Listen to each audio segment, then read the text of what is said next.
ও দুনিয়ার মানুষ, তোমার এমপি আর মন্ত্রী, দুনিয়ার যত রাজত্বের রাজা আছে সবাইকে একসাথে করো, আমার নবীজির প্রস্রাবের সমানও দাম হবে না, ঠিক কিনা বলেন?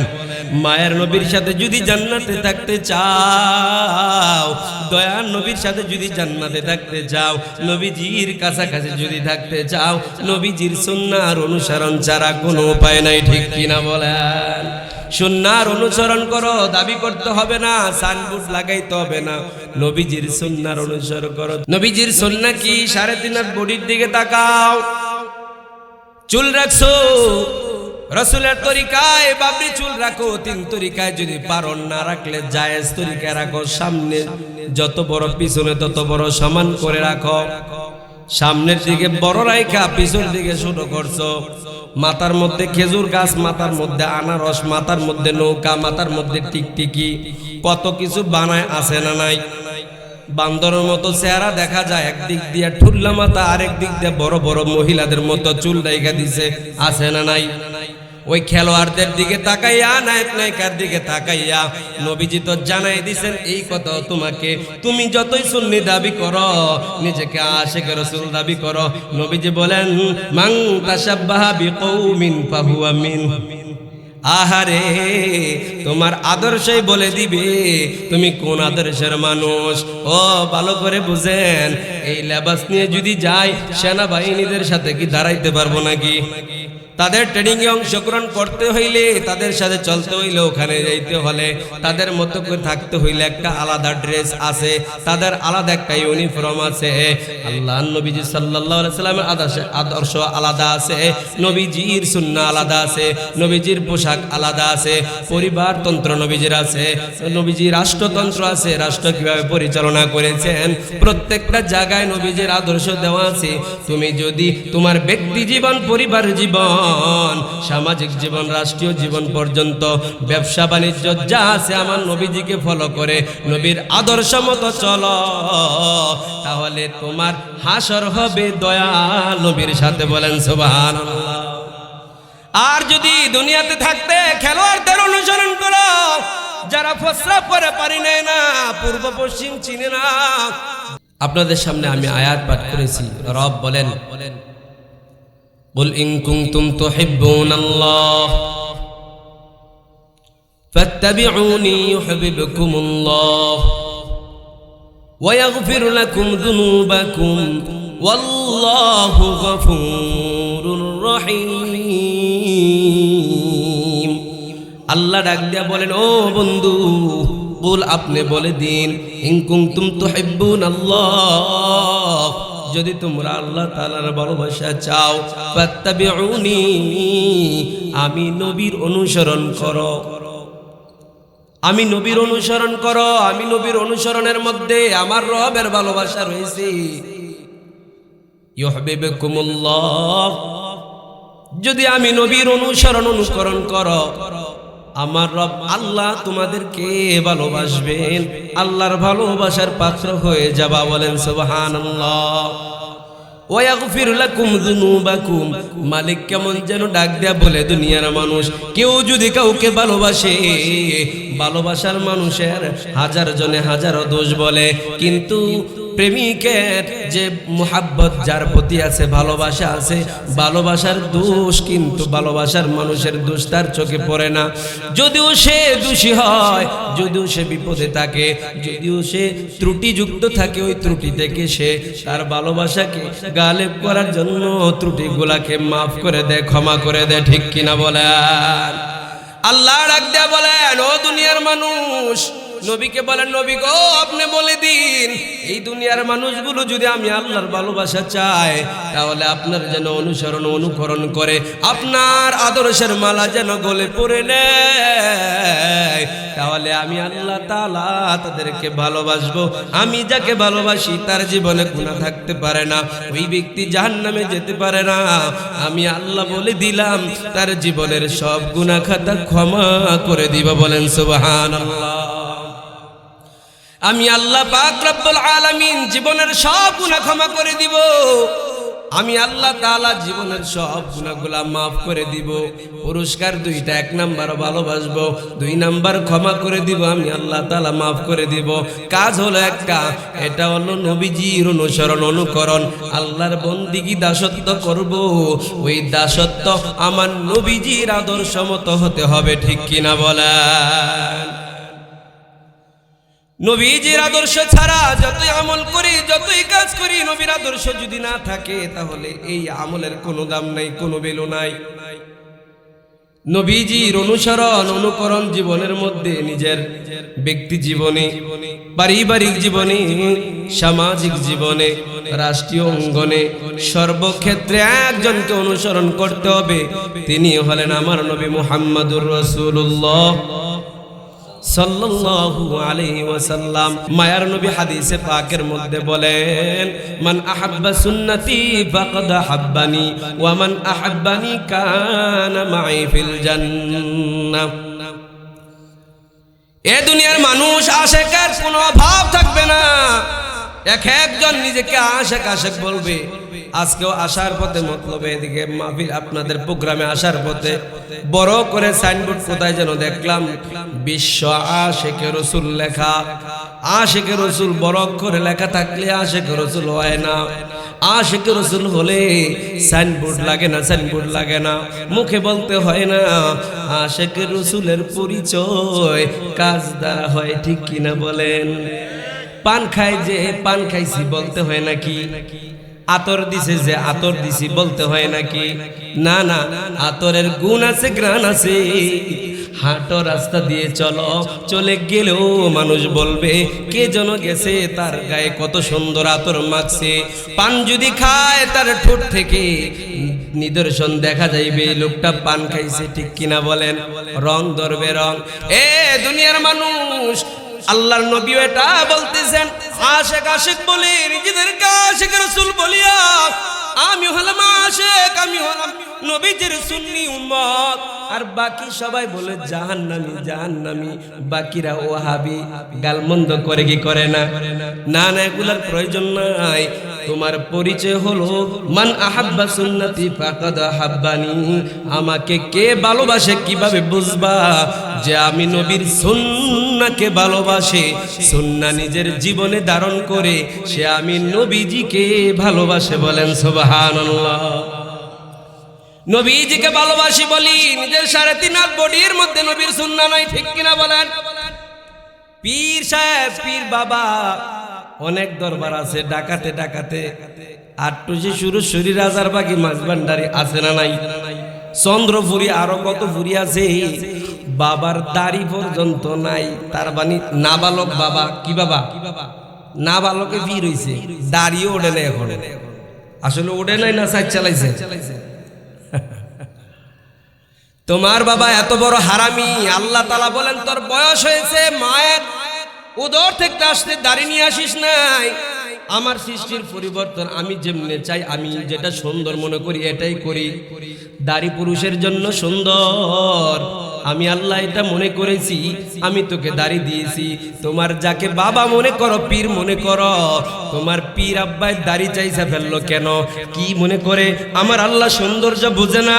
আমার আল্লাহ তার চেহারাকে অসুন্দর করতে চায় নাকি? কি বলেন?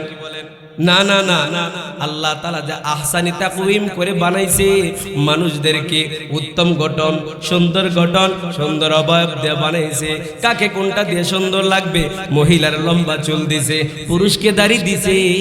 এমন মানুষকে পীর বানাইলা, বাবা বানাইলা, সে নবীজির সুন্নাহ দাড়িগুলা পর্যন্ত রাখতে পারে না, ঠিক কিনা বলেন? নবীজি বলেছেন দাড়িকে তোমরা ছেড়ে দাও, দাড়িকে লম্বা করো, মুছকে খাটি করো। আর তোমার বাবার মুছ কত বড় মুছ, বাবা যদি কিছু খাইতে চায় মুছ সরাইয়া খাইতে হয়, ঠিক কিনা বলেন? মুছের জ্বালায় চেহারা দেখা যায় না, কিন্তু দাড়ি নাই, ঠিক কিনা বলেন? নবীর সুন্নাতের ধার ধারে না। তোমার বাবা নাকি আশিক রাসূল, এই বাবা নাকি আবার তোমাকে পার করবে। নবীজি তো বলে দিয়েছেন আশিকের দাবি করতে হবে না। দেখো আশিককে নবী বলে দিয়েছেন যে আমার সুন্নাহকে ভালোবাসলো সে আমাকে ভালোবাসলো, আর যে আমাকে ভালোবাসবে কানা মাই ফিল জান্নাহ, আমি নবীর সাথে ওই ব্যক্তি জান্নাতে থাকবে। বলেন সুবহানাল্লাহ। নবীজিকে আল্লাহ যে জান্নাত দিবে, পৃথিবীর শ্রেষ্ঠ জান্নাত, ঠিক কিনা বলেন? আল্লাহ এর চেয়ে বড় জান্নাত কাউকে দিবে না। জান্নাতুল ফিরদাউস আমার নবীজিকে দেবে। ও দুনিয়ার মানুষ, ভালো করে বুঝো, ভালো করে বুঝো। নেতা আসলে, ভাইরাল বক্তা আসলে, ভাইরাল কেউ আসলে তার সাথে একটা সেলফি তুলতে চায়, চায় কি চায় না? তার পাশে একটু দাঁড়াইতে চায়, একটু হ্যান্ডশেক করে বা মুসাফা করে, যেটা করে তার কাছে ভালো লাগে যে বড় একজন ব্যক্তির সাথে আমার সেলফি তুলেছি, তার পাশে বসতে পেরেছি, তার সাথে হাত মিলাইছি, তার সাথে আমার সঙ্গ। অনেকে পরিচয় দেয় আমি এমপির এলাকার মানুষ, এমপির বাড়ির পাশে আমি বসবাস করি। পরিচয় দেয় কি দেয় না? ও দুনিয়ার মানুষ, তোমার এমপি আর মন্ত্রী, দুনিয়ার যত রাজত্বের রাজা আছে সবাইকে একসাথে করো, আমার নবীজির বস্ত্রাবের সমান দাম হবে না, ঠিক কিনা বলেন? মায়ের নবীর সাথে যদি জান্নাতে থাকতে চাও, দয়ার নবীর সাথে যদি জান্নাতে থাকতে চাও, নবীজির কাছাকাছি যদি থাকতে চাও, নবীজির সুন্নাহর অনুসরণ ছাড়া কোনো উপায় নাই, ঠিক কিনা বলেন? সুন্নাহর অনুসরণ করো, দাবি করতে হবে না, সাইনবোর্ড লাগাইতে হবে না, নবীজির সুন্নাহর অনুসরণ করো। নবীজির সুন্নাহ কি? 3.5 হাত বডির দিকে তাকাও। চুল রাখছো রাসূলের তরিকায়, বাবরি চুল রাখো 3 তরিকায়, যদি পারো না রাখলে জায়েজ তরিকায় রাখো। সামনে যত বড়, পিছনে তত বড়, সমান করে রাখো। সামনের দিকে বড় রাখা, পিছনের দিকে ছোট করছো। মাথার মধ্যে খেজুর গাছ, মাথার মধ্যে আনারস, মাথার মধ্যে নৌকা, মাথার মধ্যে টিকটিকি, কত কিছু বানায়, আছে না নাই? বান্দরের মতো চেহারা দেখা যায়, একদিক দিয়ে ঠুল্লা মাথা, আরেক দিক দিয়ে বড় বড় মহিলাদের মতো চুল রেখে দিছে, আছে না নাই? ওই খেলোয়াড়দের দিকে তাকাইয়া, নায়ক নায়িকার দিকে তাকাইয়া নবীজি তো জানাই দিছেন এই কথা তোমাকে। তুমি যতই সুন্নি দাবি করো, নিজেকে আশিক রাসূল দাবি করো, নবীজি বলেন মান তাশাব্বাহা বিকৌমিন ফাহুয়া মিনহুম। আহারে, তোমার আদর্শই বলে দিবে তুমি কোন আদর্শের মানুষ। ও ভালো করে বুঝেন, এই লেবাস নিয়ে যদি যাই, সেনাবাহিনীদের সাথে কি দাঁড়াইতে পারবো নাকি? তাদের ট্রেনিং এ অংশগ্রহণ করতে হইলে, তাদের সাথে চলতে হইলে, ওখানে যাইতে হলে, তাদের মতো করে থাকতে হইলে একটা আলাদা ড্রেস আছে, তাদের আলাদা একটা ইউনিফর্ম আছে। আল্লাহর নবীজি সাল্লাল্লাহু আলাইহি সাল্লামের আদর্শ আলাদা আছে, নবীজির সুন্নাহ আলাদা আছে, নবীজির পোশাক আলাদা আছে, পরিবারতন্ত্র নবীজির আছে, নবীজির রাষ্ট্রতন্ত্র আছে, রাষ্ট্র কিভাবে পরিচালনা করেছেন প্রত্যেকটা জায়গায় নবীজির আদর্শ দেওয়া আছে। তুমি যদি তোমার ব্যক্তি জীবন, পরিবার জীবন, সামাজিক জীবন, রাষ্ট্রীয় জীবন পর্যন্ত, ব্যবসা বাণিজ্য যা আছে, আমার নবীজিকে ফলো করে নবীর আদর্শ মতো চলো, তাহলে তোমার হাসর হবে দয়াল নবীর সাথে। বলেন সুবহানাল্লাহ। আর যদি দুনিয়াতে থাকতে খেলোয়াড়দের অনুসরণ করো, যারা প্রস্রাব করে পারি নেয় না, পূর্ব পশ্চিম চিনে না, যাদের নবীর সুন্নতের যারা দাঁড়ে না, যারা আল্লাহ খোদা চিনে না, আজান কোন সময় হয়, কোন দিকে দিন হয়, কোন দিকে রাত হয়, কোন সময় খবর রাখে না, সারা রাত্র জায়গা থাকে 3টা 4টা পর্যন্ত, রাতে 3টায় ঘুমায়, দিনের 10টায় ওঠে, সূর্য উদয় কোন দিক দিয়ে হয় জানেও না, ঠিক কিনা বলেন? যদি এই সমস্ত লোকদেরকে তুমি অনুসরণ করো, তোমার মেয়ে, তোমার স্ত্রী, তোমার কন্যা, তোমার পুত্রবধূ যদি তাদের অনুসরণ করে, বুরু ফ্লাগ করলো, নীল পালিশ দিল, চুলকে খাটো করে পুরুষদের মতো বেপরদা হয়ে চললো, আল্লাহর নবী জানিয়ে দেন ও উম্মতেরা, তোমার তাশাব্বুহ যার সাথে হবে, সাদৃশ্য যার সাথে হবে, যার আদর্শের সাথে মিল রেখা চলবা, তার সাথে তোমার হাসর নাসর হবে। বলেন ঠিক কিনা? এজন্য আব্বা জান আমার, মমতাময়ী পর্দাশীল মায়েরা, যুবক ভাইয়েরা, আপনি সিদ্ধান্ত হন আপনি কোন কার আদর্শে নিজের জীবন পরিচালনা করবেন, নিজের পরিবার কার আদর্শ দ্বারা পরিচালনা করবেন। নিজে সিদ্ধান্ত নিতে হবে, বেশি কিছু করতে হবে না, 2টা মাত্র কাজ। নবীজি সাল্লাল্লাহু আলাইহি ওয়াসাল্লাম বলেন, তারাকতু ফীকুম আমরাইন, আমি তোমাদের কাছে 2টা জিনিস রেখে গেলাম। একটা হলো আল্লাহর কিতাব কিতাবুল্লাহ, আরেকটা হলো সুন্নাত রাসূলি, আল্লাহ আর রাসূলের সুন্নাহ। এই দুইটা জিনিস উম্মত তোমাদের মাঝে রাখলাম। একটা হলো আল্লাহর কিতাব, ওই সীমানি মহাগ্রন্থ আল কোরআন, আর একটা হলো নবীজির হাদিস, নবীজির সুন্নাহ। এই দুই জিনিসকে যদি বুকে ধারণ করে নিতে পারো, তাহলে তোমাদেরকে পৃথিবীর কেউ পথভ্রষ্ট করতে পারবে না। এই জন্য তো বাতিলরা, এই জন্য বাউলরা, এই জন্য মাজার পূজারীরা, এই জন্য বিদআত শিরিক যারা লিপ্ত, যারা তাগুতের অনুসারী, তাগুতের দালাল, আলেমদেরকে দেখলে গা জ্বলে, তারা আলেমদেরকে সহ্য করতে পারে না। তারা জানে আলেমদের চক্ষু সজাগ, তারা আলেমদের চক্ষু খোলা, তাদের চোখ আছে দুনিয়ায় থেকে। আলেমরা আরশ দেখে, আরশ দেখে, পরকালের পরিস্থিতি দেখে, পরকালে কি হবে আল্লাহ তাআলা আলেমদেরকে সেই দেখার যোগ্যতা দিয়েছে। তাদের সামনে কোরআন আছে, তাদের সামনে হাদিস আছে। এই দুইটাকে যখন আলেমরা সামনে রেখে চলে, ওই আলেমদেরকে আজরাইলের চেয়েও আরো বাতিলরা বেশি ভয় পায়, ঠিক কিনা বলা? এই জন্য তো সময় সময়ের মধ্যে যখনই দেখে দেশের মানুষগুলা আলেমদের বক্তব্য দ্বারা উজ্জীবিত হয়ে, তাফসীরুল কোরআন গুলার দ্বারা উজ্জীবিত হয়ে মুসলমানরা বাংলাদেশের মধ্যে শরিয়া আইন প্রতিষ্ঠা করবে, মুসলমানরা ইসলাম দুনিয়ার মধ্যে প্রতিষ্ঠার মেহনতে লেগে যাবে, মানুষগুলা সঠিকটা বুঝে যাবে, আর ওই সমস্ত তাগুতদের দালালদের ভণ্ডামি বুঝে যাবে, তাদের গুমর ফাঁস হয়ে যাবে। তখনই তাফসীর মাহফিলের মধ্যে বাধা দেয়, কোরআনের মুফাসসিরদেরকে নিয়ে নিয়ে কারাগারে বন্দী করে, ঠিক কিনা বলেন? যুগে যুগে বেলাল এসেছিল, খাত্তাব ছিল, খুবাইব ছিল, তাদেরকে নির্যাতন করেছে, ইসলামকে দাবিয়ে রাখতে পারে নাই। আজকেও আলেমদের উপরে যারা অত্যাচার করবে, অত্যাচারের স্ট্রিম রুমাল চালাও, জানিয়ে রাখো যতই নির্যাতন করো আলেমদের তেজ কমবে না, ঈমান দুর্বল হবে না। নির্যাতন করলে নির্যাতিত হয়ে মুমিনদের ঈমান আরো বেড়ে যায়, বলেন সুবহানাল্লাহ। জোরে বল ঠিক কিনা? ওলামায়ে কেরামের অনুসরণ করতে হবে, কারণ আপনি তো কোরআন বুঝেন না, আপনি তো হাদিস সুন্নাহ বুঝবেন না। হক্কানি ওলামায়ে কেরাম যাদের কথায় আর কাজে মিল আছে, বয়ান যা করে নিজে সে অনুযায়ী চলে, বয়ান মানুষকে যা বুঝায় পরিবার সে অনুযায়ী চালায়, নিজে ওইভাবে চলে, এমন আলেমদেরকে আল্লাহওয়ালা আলেম, যাদের চেহারার দিকে তাকাইলে সগীরা গুনাহ মাফ হয়ে যায়, বলেন সুবহানাল্লাহ। জীবন বদলে যাবে। আল্লাহওয়ালার নজর যদি পড়ে, নজর দ্বারা জীবন বদলে যেতে পারে। যা রেখে গেছে আল্লাহ রাসূল সাল্লাল্লাহু আলাইহি ওয়াসাল্লাম, কোরআন সুন্নাহ যদি ধারণ করো নিজের মাঝে, কোনোদিন পথভ্রষ্ট হবে না। দুইটাকে ধারণ করতে হবে। এরপরে এটা বোঝার জন্য, যাতে মানুষের জন্য সহজ হয়, ইজমা কিয়াস লাগবে। ইজমা কিয়াস, ইজমা হলো ওলামায়ে কেরামের জামাত, আহলে হক ওলামায়ে কেরাম গবেষক যারা আছে, শরীয়তের মধ্যে কোন সমাজের মধ্যে কোনো বিষয় সমস্যা হয়েছে, আলেমদের সমবেত হয়ে যে সিদ্ধান্ত দিবে ইজমা। আলেমরা যে গবেষণা করবে কোরআনের আয়াত নিয়ে, যুগের অবস্থার উপরে খেয়াল করে, ওইটা হলো কিয়াস। এই কোরআন, ইজমা আর কিয়াস, এগুলা যদি কোরআন হাদিসের সাথে মিলে এগুলা গ্রহণযোগ্য।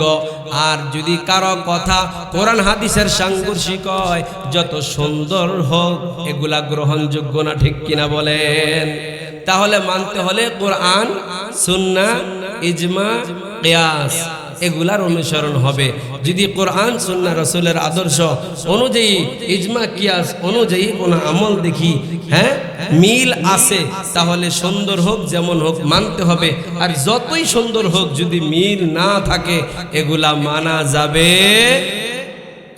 সাহাবায়ে কেরাম নবীজির আদর্শের মালা গলায় পরার পর নিজেদেরকে শুধু আশিক রাসূল দাবি করে নাই, বরং তারা কাজে নিজেরা প্রমাণ দিয়েছে। নবীজির পাশে থেকে নিজের জীবনকে সাজাইছে, জীবনকে সাজাইছে। আল্লাহর নবীর সাহাবী, তাদের আখলাক এমন ছিল, আল্লাহর নবীজি দায়িত্ব দিয়ে গভর্নরের দায়িত্ব দিয়ে পাঠাইছেন। পাঠানোর পর ওই রাষ্ট্রের সরকার তাদেরকে মেহমানদারির জন্য আপ্যায়নের জন্য খাবার সামনে পরিবেশন করছেন, সামনে খাবার দিছেন। খাবার খাইতে গিয়ে একটু খাবার পড়ছে, খাবারকে যখন উঠাইয়া খাইতে যাইবেন, সাথে যিনি ছিলেন সফর সঙ্গী বলতেছে পড়ে গেছে, খাবার উঠিয়ে খাইতেছেন, সবাই দেখে হাসতেছে। উত্তর দিল যে আমি কি এই সমস্ত আহমকদের কারণে নবীর সুন্নাতকে ছেড়ে দেব নাকি? বলেন সুবহানাল্লাহ। দেশের রাজা, এমপি, মন্ত্রী তাদেরকে বলে আহমক। আরে বলো কি তুমি, একটা খাবার পড়ে গেছে সেটাকে ধুয়ে খেয়ে নেওয়া, এই খাবারটাকে নষ্ট না করা, খাবারটাকে গ্রহণ করে নেওয়া নবীর সুন্নাহ আমি দেখেছি। এই আহমকরা কি ভাববে, তাদের ভাবা চিন্তা করে কি আমি নবীর সুন্নাত ছেড়ে দেব? এরা হলো সাহাবায়ে কেরাম। সাহাবায়ে কেরাম নবীজিকে এমন ভাবে ভালোবাসেন, এমন ভাবে ভালোবাসেন। রাসূলুল্লাহ সাল্লাল্লাহু আলাইহি ওয়াসাল্লাম পথ চলেছেন, পথ চলার সময় যে রাস্তা দিয়ে যাবেন, যেই পথে দিয়ে যাবেন, গাছ ছিল, এক রাস্তার মধ্যে গাছ ছিল, একটা গাছ ছিল হেলা অবস্থায়। যাওয়ার সময় নবীজি একটু নুয়ে যাইতে হইতো, একটু নুয়ে যেতে হতো। নবীজির ইন্তেকালের পর ওই গাছটাও কাটা হয়ে গেছে। সাহাবী নবীজিকে দেখেছে এদিক দিয়ে যাইতে নুয়ে যাইতো, এখনো ওই সাহাবী এদিক দিয়ে নুয়ে যায়। কেউ জিজ্ঞেস করে কি ভাই এদিক দিয়ে আপনি সব পুরা রাস্তা ঠিক আসলেন, এদিক দিয়ে নুয়ে যাইতেছেন কেন?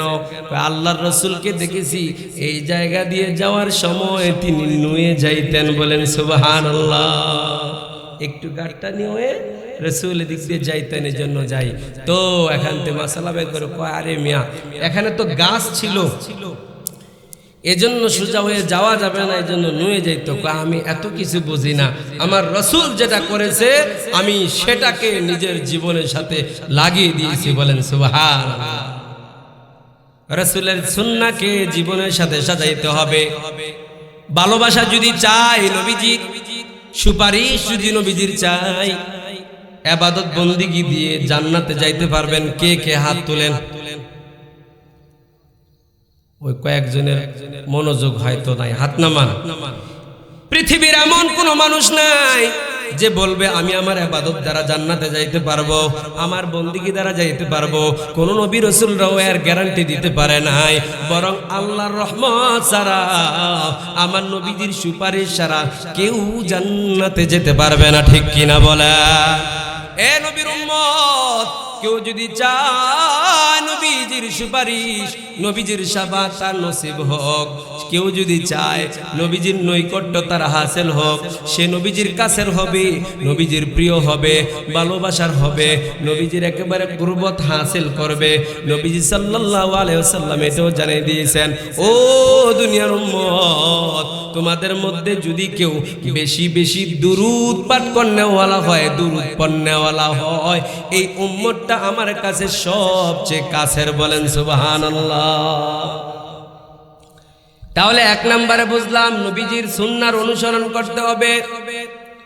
দুই নম্বরে নবীজির কাছে যদি কাছের হতে চাই, মুহাব্বতের হতে চাই, নবীজির কুরবত হাসিল করতে চাই, নবীজির প্রতি বেশি বেশি দুরূদ পাঠ করতে হবে। ঠিক কিনা বলেন? এখন দুরূদ কি আপনি বসে পড়বেন, নাকি দাঁড়ায় পড়বেন, শুয়ে পড়বেন, না হেঁটে হেঁটে পড়বেন, কিভাবে পড়বেন এটা আপনার কাছে। দুরূদ পড়ার কথায় কথা বলা হয় নাই। দাঁড়ায় দাঁড়ায় পড়তে হবে, বসে বসে পড়তে হবে, শুয়ে শুয়ে পড়তে হবে, হেঁটে হেঁটে পড়তে হবে। দুরূদ পড়েন, জিকির করেন, এগুলা যা করবেন হাঁটা চলা অবস্থায়, বসায় দাঁড়ানো যেমনি যেমনি পড়া যায়। আমাদের সমাজের মধ্যে এক শ্রেণীর লোক যারা সমাজের মধ্যে অশান্তি সৃষ্টি করতে চায়, বলে যারা দাঁড়ায়া দুরূদ পড়ে না তারা হলো নবীর দুশমন, ওয়াহাবি বলে। কি বলে না? এ আমার ভাই, মুসলমানদের অধঃপতনের কারণ হলো মুসলমানরা মূল থেকে সরে গিয়েছি। আমরা মূল থেকে সরে গিয়েছি, মূল থেকে সরে গিয়ে ফরঈ বিষয় অথবা ফরঈও না, একেবারে নফল বিষয় নিয়ে আমরা ঝগড়ার মধ্যে লিপ্ত হয়ে গেছি। জিকির নিয়ে ঝগড়া, দুরূদ পড়া নিয়ে ঝগড়া, আছে না নাই? আসেনি? আছে। অথচ একজন মানুষ নামাজ পড়ে না। মুয়াজ্জিন মাইক থেকে আজান দেয়, আল্লাহু আকবার, আল্লাহু আকবার, হাইয়া আলাল সালাহ, হাইয়া আলাস সালাহ, হাইয়া আলাল ফালাহ, হাইয়া আলাল ফালাহ। মুয়াজ্জিন ডাক দেয়, আল্লাহ সবার বড়, আল্লাহ সবার বড়, নামাজের দিকে আসো, কল্যাণের দিকে আসো, ডাকতেছে আল্লাহ। শেষে গিয়ে আল্লাহু আকবার, আল্লাহু আকবার, লা ইলাহা ইল্লাল্লাহ বলে কি বলে না? আল্লাহ যারা কোনো মাবুদ নাই, মুয়াজ্জিন ডাকে নামাজের দিকে, কল্যাণের দিকে, আল্লাহ সবার বড়। কিন্তু আমরা ওই কি অনেক মুসলমান দেখি নামাজ এক ওয়াক্ত পড়ে না, নিজের জীবনের লক্ষ্য বানিয়ে নিয়েছে ব্যবসাকে, চাকরিকে, ঠিক কিনা বলেন? নামাজ পড়ে না, মসজিদের সাথে বাড়ি, মসজিদওয়ালা বাড়ি পরিচয় দেয় আমরা মসজিদওয়ালা বাড়ি। অধিকাংশ জায়গায় দেখছি মসজিদওয়ালা বাড়ির মানুষরাই বেশি বেনামাজি থাকে, ঠিক কিনা বলেন? জামাতে আসে না, উদাসীন থাকে, নামাজের মধ্যে আসে না, নামাজ পড়ে না, এই লোককে কেউ কিছু বলে না। কিন্তু দুরূদ শরীফ পড়ার সময় দাঁড়াইলো না কেন? এই জন্য তাকে কাফের বলে, আছে না নাই? মানুষের মধ্যে ভাব নফলি কাজ, মুবাহ কাজ রে মানুষের মধ্যে লাজেম বানাই দিয়েছে, আবশ্যক বানাই দিয়েছে। এটা না করলে মানুষের উপরে জবরদস্তি করা হয়। আর সালাত যেটা পড়লে মুসলমান, যদি যার মধ্যে সালাত নাই সে কাফের, সে কুফরি করলো। কঠিন কঠিন বাক্য বলা হয়েছে। নামাজ পড়ে না, জেলখানায় আবদ্ধ করে তাকে পিটাইতে বলছে, শাস্তি দিতে বলছে। নামাজ যদি না পড়ে কঠিন শাস্তি। মুসলমান আর কাফের মধ্যে পার্থক্যই হলো সালাত, নামাজ।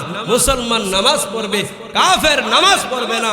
নামাজ ছেড়ে দিল ইচ্ছা করে, সে কুফরি পড়লো। নবীজির একাধিক হাদিস, নামাজ পড়ে না তার সাথে কোনো শত্রুতা নাই, ভালোই চলে। একজন লোক 5 ওয়াক্ত নামাজ পড়ে দুরুদের সময় দাঁড়াইলো না, এটা নিয়ে ঝগড়া লেগে যায়, আছে না নাই? এ আমার যুবক ভাই, মুরব্বী বাবাজিরা, আখিরি জামানা, এই জামানা ফিতনার জামানা, ফিতনার সময়। যেদিকে ফিতনা যাবেন দেখবেন, ফিতনার দিকে যাবেন না। সহজ পথ যেটা সুন্নাহর পথ, যেটার মধ্যে সুন্দর আমল আছে, গেলে মানুষের সুরত পরিবর্তন হয়, মানুষের সিরাত পরিবর্তন হয়, সুরত পরিবর্তন হয়, সিরাত পরিবর্তন হয়। বুঝবেন ওইগুলো হলো সলিড মানুষ, ওই মানুষগুলার সঙ্গ দিতে হবে, ঠিক কিনা বলেন?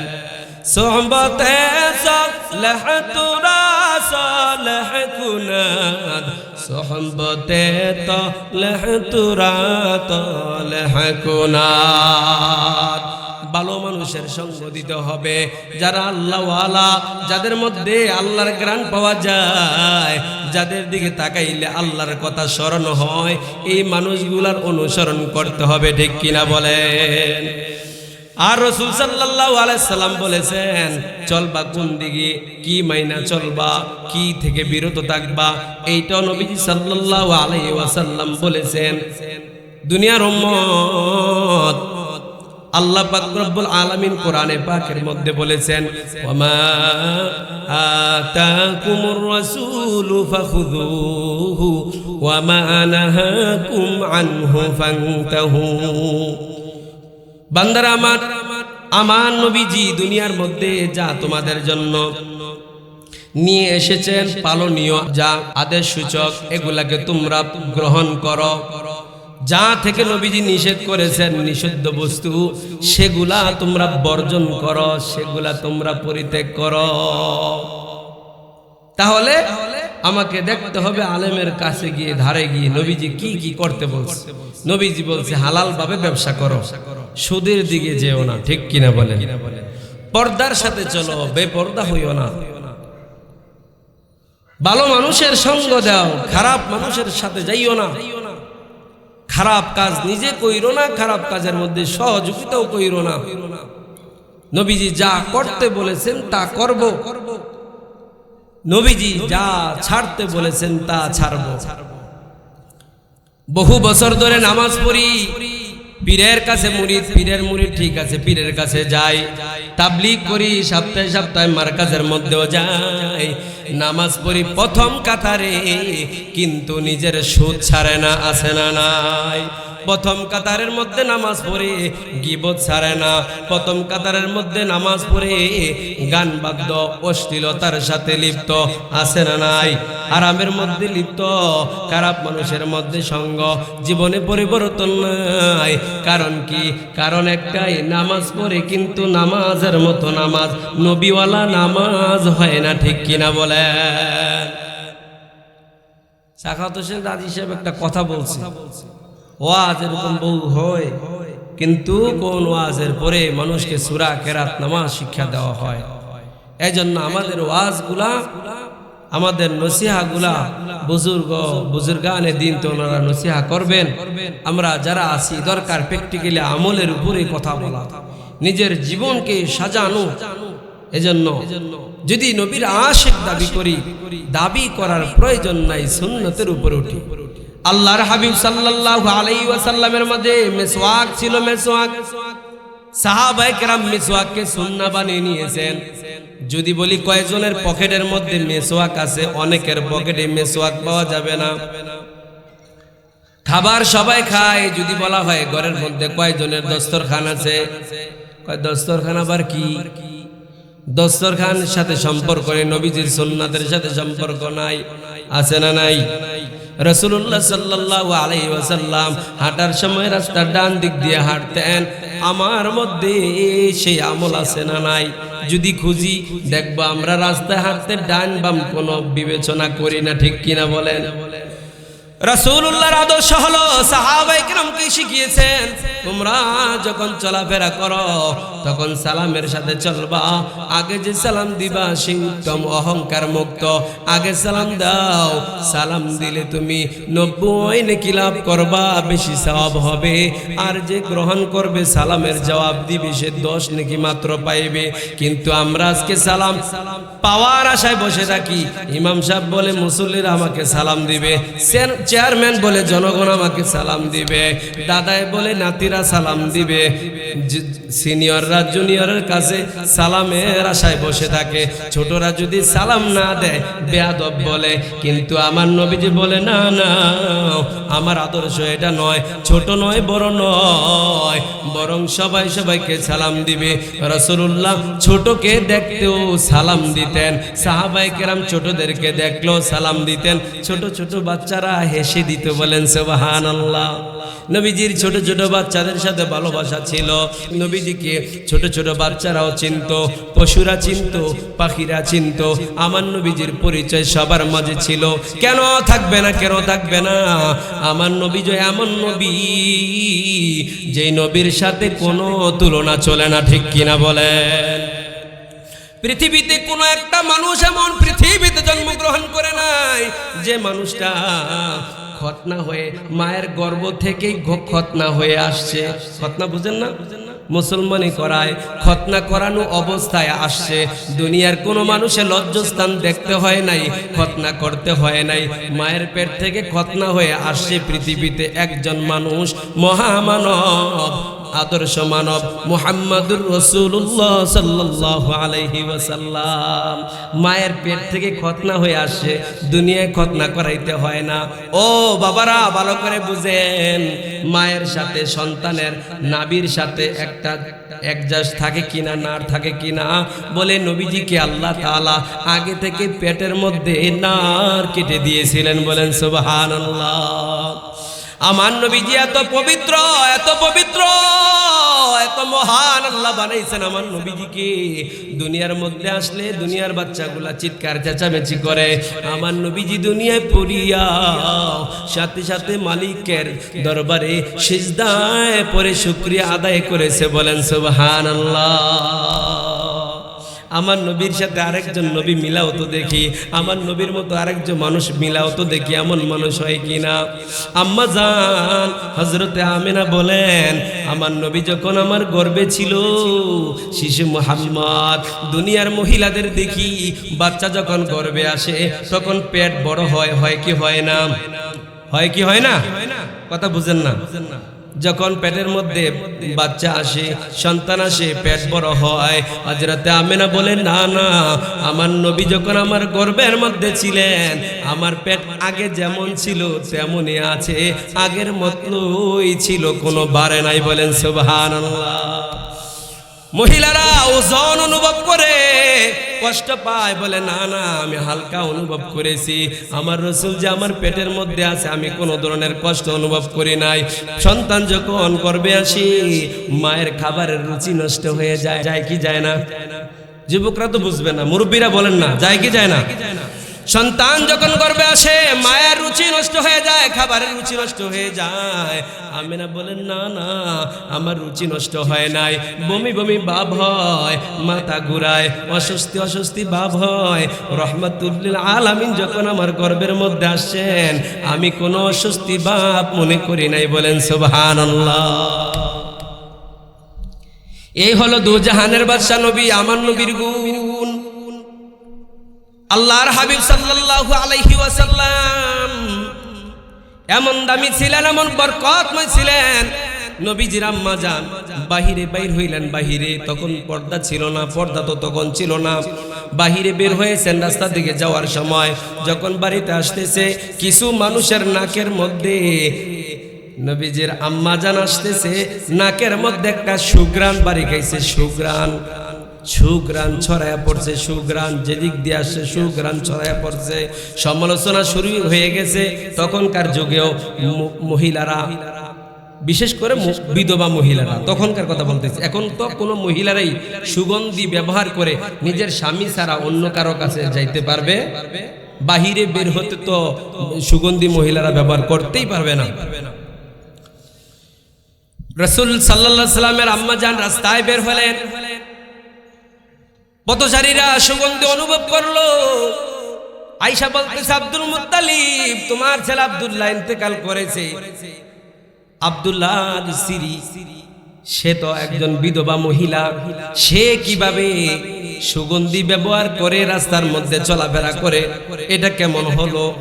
আয়েশা হযরত আব্দুল মুত্তালিব, খাজা আব্দুল মুত্তালিব বলতেছে স্ত্রীকে, তোমার পুত্রবধূর কারণে আমার নাক কান কাটা গেল সমাজের মধ্যে, সে নাকি সুঘ্রাণ ব্যবহার করে রাস্তার মধ্যে হাঁটে, পথের মধ্যে হাঁটা চলা করেছে। গিয়ে শাশুড়ি পুত্রবধূকে জিজ্ঞেস করে, মা আমেনা তুমি তো জানো আমাদের বংশ সম্ভ্রান্ত বংশ, তোমার শ্বশুর আব্বা সে হলো খাজা, সে হলো সমাজের সম্ভ্রান্ত ব্যক্তি, মাতবর ব্যক্তি, মাতবর মানুষ, তুমি যদি এমনটা করো তার তো লজ্জা হয়, তুমি নাকি সুঘ্রাণ ব্যবহার করে বাহিরে গেছ। আম্মা জান হযরতে আমেনা কোনো কথা বলে নাই, কথা না বলিয়া শ্বশুর শাশুড়ির সামনে জমিনের মধ্যে থুতু ফেলছে। থুতু ফেলতে দেরি কেমন যেন আরবটাকে সুঘ্রাণে মুখরিত করে দিয়েছে। বলেন সুবহানাল্লাহ। সুঘ্রাণ ছড়ায় গেছে। শ্বশুর বলে কি ব্যাপার? থুতু ফেলার সাথে সাথে এত সুঘ্রাণ, এত সুঘ্রাণ, এত সুঘ্রাণ। বলে আব্বা জান আমার থুতুর মধ্যে শুধু সুঘ্রাণ নয়, আমি যা ধরি ওই জিনিসটাই ঘ্রাণযুক্ত হয়ে যায়। বলেন সুবহানাল্লাহ। এটা আমার বরকত নয়, আমার কারিশমা নয়, আমার কোনো মুজিজা নয়, আমার পেটে যে আমার মাসুম আছে, আমার পেটের সন্তানের এটা বরকত। বলেন সুবহানাল্লাহ। এখন শাশুড়ি কয় হ্যাঁ হ্যাঁ ঠিক আছে, আমিও একদিন আমার পুত্রবধূ যখন গোসল কইরা বের হইছে, এরপর আমি গোসলখানার মধ্যে গেছি, আল্লাহর কসম গোসলখানার মধ্যে সে বের হওয়ার পর আমি যখন ঢুকলাম আমার মনে হইল ওই গোসলখানাটাকে কে যেন সুঘ্রাণ দ্বারা ভরপুর করে দিয়েছে। বলেন সুবহানাল্লাহ।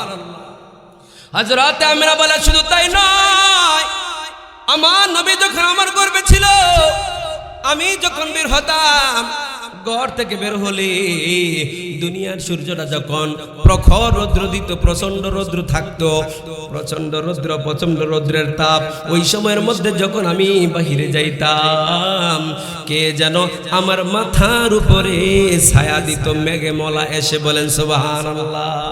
আসমানের মেঘমালা এসে আমার মাথার উপরে ছায়া দিত। এটা কি আমেনার কোনো কিছু নাকি আমার নবীজির মুজিজা? গর্ভ থেকেই শুরু হয়ে গেছে।